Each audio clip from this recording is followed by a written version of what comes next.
All right, hello and welcome to Fight Picks with the Pros. My name is Garrett Marchesano, and today we're going to review 4 fights on the upcoming UFC Fight Night that features Kevin Trailblazer Holland versus Derek Hangman Brunson in the main event. As always, I'm joined by former Ultimate Fighter Season 18 champ Chris Holds It Down Holdsworth. Stick around to the end of the show to see our picks for the main event. Let's go. Introducing Fight Picks with the Pros, brought to you by FanDuel. All right, the first fight we have up is Song the Assassin Kenan coming in as a plus 148 underdog against Max Payne Griffin coming in as a minus 184 favorite. So this is a welterweight bout. Song hasn't taken a fight in just over a year. Max Griffin's coming off that big win after Remise where he nearly ripped off his left ear with that elbow strike. Oh, yeah. This is a big fight. Both guys have the same record, 16-8, 8 TKOs for Song. Same thing on Max's side, 16-8 with 8 TKOs. So these are similar guys. Both have great stand-up striking game. Got to watch some of Song's highlights this morning, and he's no slump. But I really like Max Griffin in this fight. He's been training with Team Alpha Male in this gym where we're at right now. Chris is one of the coaches, of course, and he's been looking good. He says he's been feeling good, and that's the biggest thing about it. Not going in a fight injured, not going in unconfident. So, Chris, what do you think about this fight? It's going to be a good fight. You know, the Kenan he's got some good submissions. He's got a pretty even TKO and submission stats and record. You know, it's 8 with 6 submissions compared to, Max, who's got 8 TKOs as well with 2 submissions. So, I have a feeling Kenan's going to try to take this fight to the ground and try to use his grappling versus Max. Song is training with Jackson Wink. Yep. So, I feel like that team is more of, they were more of a grappling. And now they've done more striking, but I think their base is like that grappling MMA. So, I'm sure he's going to try to take Max down, but Max is really hard to take down. He's fought a lot of good grapplers, and he's done a good job, keeping off the mat and then using his striking to avoid the takedown. So it's going to be interesting. Max has been looking good. Every fight he's getting better. Yeah, this is like his third fight now with the team. So, when you got a guy who's already good and they're hungry to grow and they want to make improvements, they just keep going up. And that's when I know guys they're just going to keep getting better. And that's the cool thing about MMA is you can't stay stagnant. You always have to have that white belt mentality where, you can take anything from any coach. You can learn whatever whatever anybody's trying to offer you, and just keep that open mind and that open perspective, because there's so many styles and so many things that can happen in mixed martial arts. There's always room to get better and grow. I agree. That's a big point. He's really, I've had some conversations with Max, and we actually have him coming on in about 5 minutes. We'll jump Max on and have him online here. But he said his mentality is taking a total shift. He used to, take pride in his coaches and where he's at and this kind of dog it out mentality. And he was always so mean. He said he wanted to come in and he said in his pictures when he's weighing in, he's flexing and he's got this mean mugging face. And that's one side of it. But now his last 2 fights, and especially his last one, he says he's, keeping a happy mentality, coming in loose, thinking about his footwork and his preparation game. That's definitely some things I want to ask him about, is how he's preparing, because he's always getting a massage or, recovering his legs or taking CBDs. He's always on that recovery path, right? Mm-hmm. Heavily. So he's really changed up his game. Of course, coming over to Team Alpha Male, training with all you coaches has been a big difference as well. He's just a new father as of just about a week and a half ago. Congrats. So that has to change his mentality a little bit. But coming into the fight itself, he has a 5-inch reach advantage. So that's going to play itself out in the striking game if he can keep it standing. I hope they keep it standing and mix it up. I think it's going to be, Song can brawl as well. He's got some good striking. So I hope Max times it correctly, uses his footwork like he did last time. I hope it is a negate and stand scenario where we can keep it standing, and that's where I think Max has the advantage. So ultimately, how do you see the fight playing out? And then give me your pick for the winner and method of victory.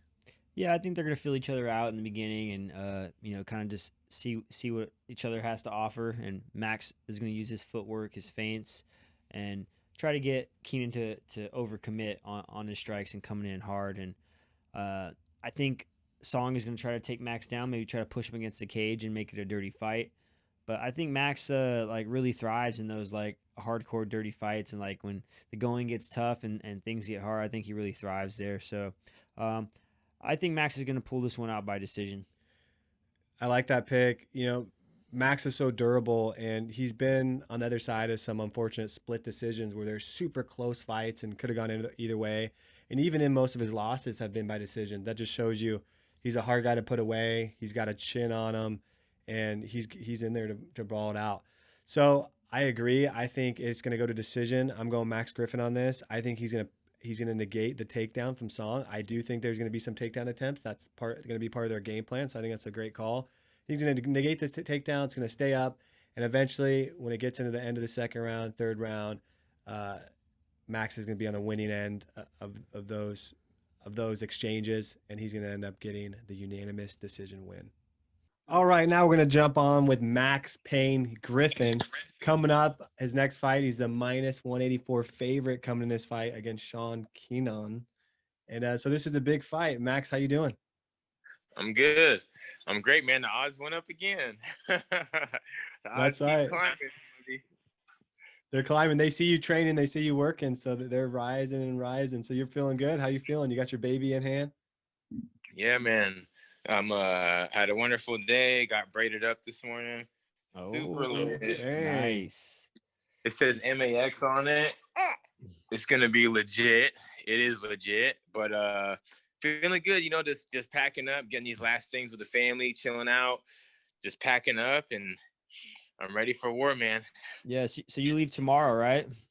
Yeah, tomorrow at 11, so in the morning. So we got to get there early and do our COVID test and quarantine, that whole thing. Nice. So. Cool. So I got a question for you, Max. This is probably the third fight now that you've been cross-training with Team Alpha Male. Second or third, I'm not sure, but what are some some positives that you've taken away from cross training now, and just getting some different looks, different training partners, and different coaches? Man, you guys are so great.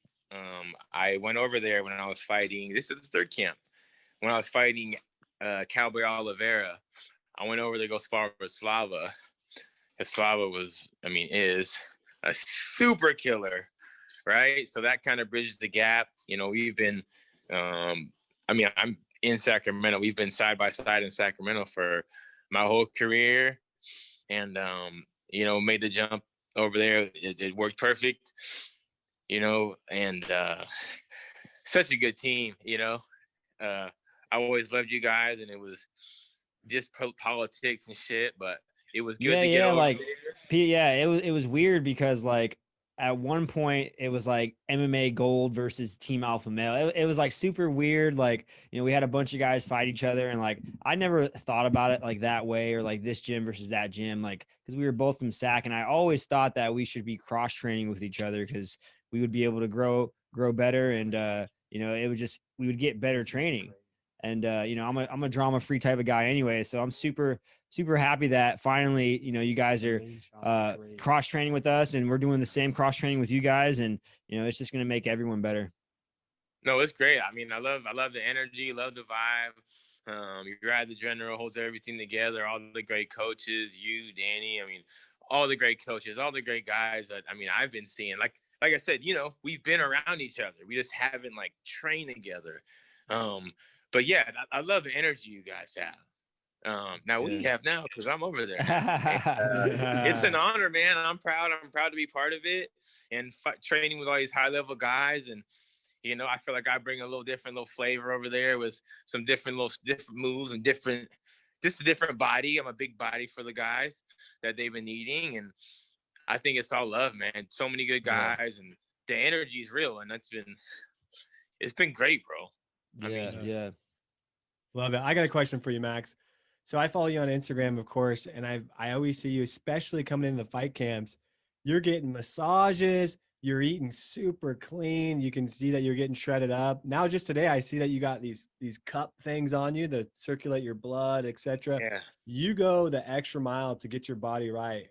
I saw you in a video last week, and you were vibrating on a freaking bedside. Look at going, ah. So what is all that about? Tell me why you take that so seriously, and some of the things you're doing to prepare? You know what I've been learning. I'm always trying to learn new things and grow. And I train so hard. Like he would know me. I train probably one of the hardest people ever trained, really, and how hard I push and go. But it breaks your body down. You're tight, and it's tough to get to the next training session if you rode 40 miles on the bike, and then how do you go to Muay Thai at night? You know what I mean? I have to. They say you train hard, but you recover harder. I'm getting faster, stronger, better. I'm a better fighter, and I'm older. So it's like, how does that happen? I believe in recovery, man. I mean, I'm getting massages. I'm going to cryotherapy. I'm going to Massage Messiah, get me going. Is getting my body stretched out and worked. I'm seeing Russ at PT. I'm getting red light therapy. I'm on the PEMF machine. I'm swimming. I meditate. I try to recover as hard as I can. I mean, I got the Normatex at home. All these different devices, the Theragun. I mean, the list goes on and on. And the H-Wave, it goes on, and I feel like it makes me able to train hard. When I stop, there's times where I don't get lazy, but I'll be out of town or something, and I'll be training, and I won't be doing the recovery. My body feels it, man. I'm stiff as a board, and I'm like, man, I need to get back into that recovery because you need it, man. At least me, Yeah, I think that's a big part of the sport people kind of overlook is the whole part of recovering. Like if we can recover better, we're going to be able to train harder, train more consistently. The risk of injury goes down. I used to always get made fun of because I was one of those guys who I would want to over recover. You know what I mean? I would want to stretch after practice. Yeah. I'm doing the foam roller. I got the stick, before some of these new cool Theraguns are out, but guys would make fun of me like, dude, look at Holdsworth, spends 30 minutes recovering. I'm like, yeah, man, like I'm going to be back in here 9:30 tomorrow morning, and I want to feel the best I can feel, Yeah, I could see that. So another question for you, Max. So after you get your hand raised this Saturday, are you thinking you want to call someone out? Is there a name that you have in mind? I know last time I talked to you, you said, I'm going to call a few people out. And then you called out Carlos Condit, which I thought was a great call out.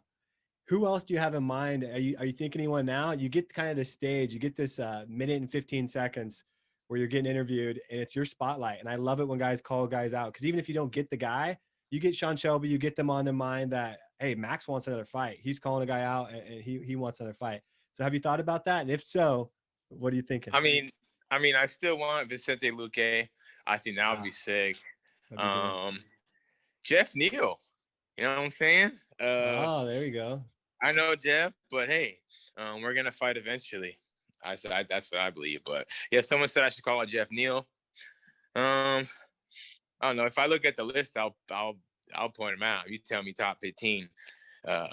Really anyone. I want to fight someone good, and I think this next fight will this dominant victory is going to show people like, okay, we got to give them someone now. Originally, when I first got this fight, after I chopped Zero off, I thought I'd get a bigger name, but my manager said, Dave said, hey, like, beat this guy, then we'll renegotiate your contract. I don't want you fighting Robbie Lawler on this money. You can make twice as much. So we're going to use that as a negotiation tactic.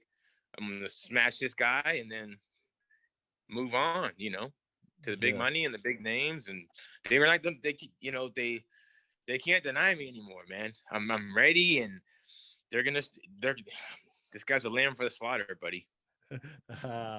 I love it. I love it. Just take it one fight at a time, man. You know what I mean? Like can't always, overlook things. And you already know this, but take it one fight at a time. You keep winning, those big paychecks, those big names are going to come. Oh yeah. No, I agree. The momentum's in your favor. Just got off, one of your biggest wins of your career, beating Ramiz. And I also, Mike Perry is another one up there that definitely jumps out at me when I'm looking at your career. Stringing these two wins together, this will be the perfect time. I like that negotiating tactic. I agree with your manager, and the big name will come. And I'm excited for this fight. It's going to be a big time fight. I love that the odds makers, we're the odds guys here, brought to you by FanDuel, and we're watching those FanDuel odds they're just creeping. And you took another jump. that's showing you that the analysts are picking Max Payne Griffin to win this fight. So again, you can't look over anybody, but that's got to give you confidence that a lot of the analysts out there are picking you, right? Yeah, I've been the underdog the whole time. Like, I don't care who I'm fighting, I'm the underdog. But like, I've never been whooped in a fight. So it's like, how does this happen? But hey, I mean, Kobe beat me, but hey, that's what it is. But everyone else, man, yeah, I mean, I'm sorry my buddy is not going to make that much money on this time, but it's what it is. You know, maybe they could check out the props, you know, for knockout or see what those are. Yeah, exactly. We'll check those out. We'll see. We'll string you together in a parlay or something. Well, I love it. We won't take too much more of your time here. We know you're on dad duty right now, like getting prepped for the fight. You're leaving tomorrow. So congrats on everything. We'll be watching you. We're about to break down your fight, and we'll be watching you definitely. Beautiful. Beautiful, beautiful, beautiful. I'll see y'all when I get back. I need shirt sizes because we'll get you these shirts. Yeah, Hopefully I need that medium, bro. Perfect. Up. We'll be looking for those new shirts. Medium. You sure you're a large? Hey, I'm 6'3", $175. But you know there you go. You're right. You're tall. You know. I'm tall. I need the length. Maybe I'm getting to a medium in my older age. It's sad. It'll be like a belly shirt. Yeah, a halter top. There you go. All right, cool. Good stuff. That'll be it. We'll see you another time, Max. Good luck, man. Appreciate it. Thank you, guys. Yes, sir. All right, let's move on to the next fight. We got Tai Bam Bam Tuivasa coming in as a -265 favorite versus Donte Kong Mays. Did I get that name right? Donte? There we go. Donte Kong Mays coming in as a +210 favorite. So this is a heavyweight bout, always exciting. I like Tai Tuivasa because of his out-of-the-ring antics of getting other fighters to take shoeies, to where they take off their shoe, you pour a full beer inside the shoe, and then you chug it out of your shoe, out of your stinky shoe. Yeah, I'm good on the shoeies. Just give me a cold glass. Yeah, a cold glass and a cold beer. But it's hilarious. He's gotten Cowboy Cerrone and a bunch of other fighters, even the Nelk boys, if you know them. Those guys came to a few UFC fights, and he got all of them to do a shoey. So pretty wild. You know, he's 10-3, 9 TKOs. He's going in there for one thing. He reminds me of that Derek Lewis kind of style, to where he's patient. He's not a high output guy. Yeah. But any strike he throws could put you away and knock you out at any moment. So he's going in there for the KO. He was on a 3-fight skid, some tough fights, but he did get a KO win against Steven Struve in his last fight, which was big for him. Now he's trying to get on the right path again. The other guy, Donte, has great boxing, great stand-up. Another powerful guy, 4 TKOs. He's 8-4. He's coming from the Contender Series. So this is a good fight for both guys. I think this is a great matchup. Kudos to Sean Shelby. So what do you think about Tai Tuivasa? What do you think his game plan is going to be coming into this fight, Chris? Well, I definitely think he's going to be mixing it up with his Muay Thai. It looks like he's training with Gokhan Sakai, who's a great kickboxer champion. So he's definitely working on his Muay Thai, his elbows, his knees, his kicks, and you know, it looks like Donte is a boxer. Yep. So best thing for boxers, you start kicking their legs. They can't use their footwork, and you just stay out of that reach, and you try to use your full MMA game. So I think he's definitely going to try to kick Dontel's legs a little bit, slow him down. Donte does have the reach advantage, so you know, coming from a boxer that has the reach advantage, you definitely don't want to stay on the outside and get peppered with the jab and those outside punches. So you know, Bam Bam needs to get in there close, maybe work some leg kicks from the outside, and then start timing some takedowns and take this guy out on the ground. Yeah, I think that's a good game plan. I like that. If I was to go in and give my official fight prediction on this one, I like both fighters. I was impressed with Donte and his boxing game. I'm a fan of Tai Tuivasa. I like his outside the ring antics. I like the power he brings in the heavyweight division. I think he was rushing his other fights, and now hopefully with him training out there, he's training out in Dubai and with Gongku Saki that you mentioned, working on that Muay Thai. Hopefully he's learned some patience as well, and he waits for that heavy shot. And I think it's going to happen. I'm going to call my official prediction of this is going to be Tai Bam Bam Tuivasa getting the win via knockout in the early second round. That's my official fight pick. Chris, what are you thinking? Yeah, I got Bam Bam by TKO. I think he's gonna somehow, either get a knockdown or get a takedown, and then finish Donte on the mat with some vicious ground and pound. I say second round as well. Second round. Yeah. Okay, got it. We're both going bam bam in the second. All right, if we move on to the next fight, we have Gregor the Gift Gillespie coming in as a -230 favorite versus Brad Quake Riddell coming in as a +184 underdog. This is a lightweight matchup. I'm a fan of Gillespie. I've been watching him come up. He's a big-time wrestler, D1 national champ, and he just has a ridiculous stat that he averages 7 takedowns per fight against his opponents. So you know his game plan coming in. Not to say he doesn't have a great stand-up game, because he can stand and scrap as well, but he's known for his wrestling. And if you saw his last fight, was one of the few undefeated fights in the UFC, but he took a nasty loss against Kevin Lee back in November 19th, which was a heavy head kick KO. Yeah, that was a vicious KO, man. And it's always hard to watch when people get their lights shut off completely, not just the TKO where they're completely gone. Yeah. So it was tough to watch. On the other side, Brad Riddell, he's coming out of City Kickboxing, training out there with Stylebender. He's 9-1. He's got a great streak going on, 6 fights in a row. He's no slump. This is a tough fight for both guys. I like both of them. Yeah, it was a pleasure learning even more about Brad this week. So he's a great fighter as well. He's got more of that stand-up type game, and he could put you away. So for Gregor Gillespie coming in off a vicious KO loss, he wants to get back on track. He's the previous D1 champ. We know where his heavy stats lie.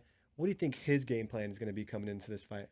Yeah, I really like Gillespie. That last name's a tongue twister, but yeah, I was a fan of him in his wrestling days. I followed his career, and he was a great wrestler. So I was excited when he made the transition to MMA, and he was coming out. He was beating everybody, just taking people down at will.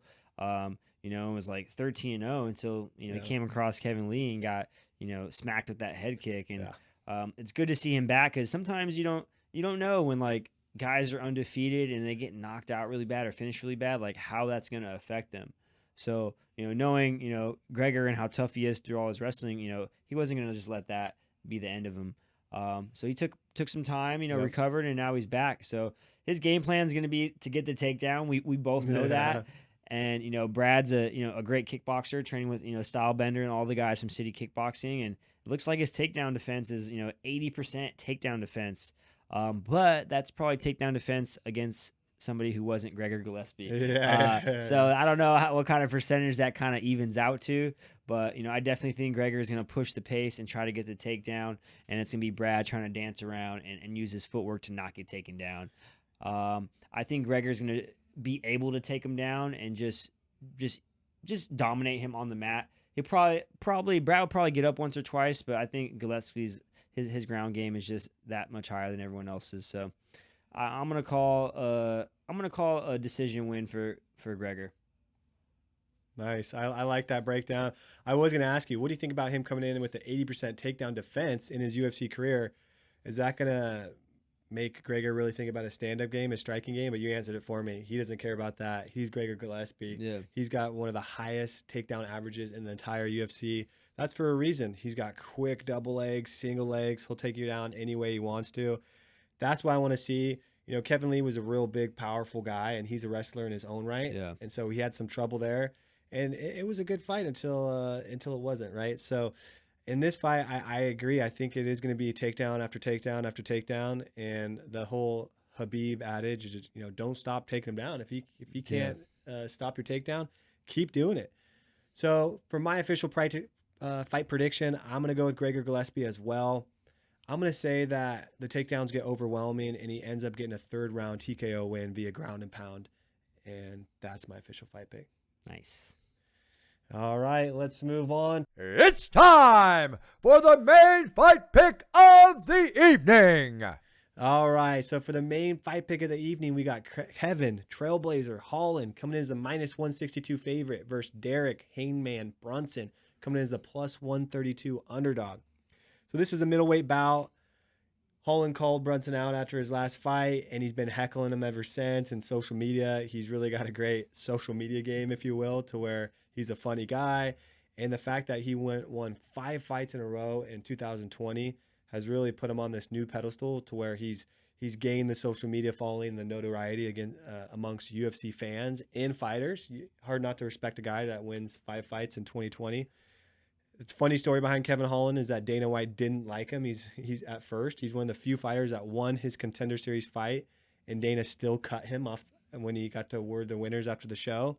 But then he brought him in against Santos at a 205 fight, and he actually had a great fight against Thiago Santos. Ended up losing the fight, but he called him. Dana White said Big Mouth came in to play. He came in, respected him. I'll get him another fight at middleweight and give him time to train. Mm-hmm. He gave him that time. He's on a run. He's doing really well. On the other side of it, Derek Brunson, 21-7, 12 TKOs, powerful guy. He reminds me of a Leon Edwards to where he has that sneaky left hand that always seems to. Some of these guys, Conor McGregor, Leon Edwards, they have these shots that I don't know if they have just such great timing or they're sneaky. Maybe it's the southpaw coming in, the straight hand. These shots just land. They have these shots that guys just can't seem to predict the timing on. So that's one thing Derek Brunson has. He's always been a contender. He's been looking good. He's on a 3-fight win streak. So this is a great matchup. So first, let me get your opinion on Kevin Holland, and then I want to hear what you think about Derek Brunson. I know you probably have some stories about him. He's been in the game for a long time. So what do you think about Kevin coming into this fight?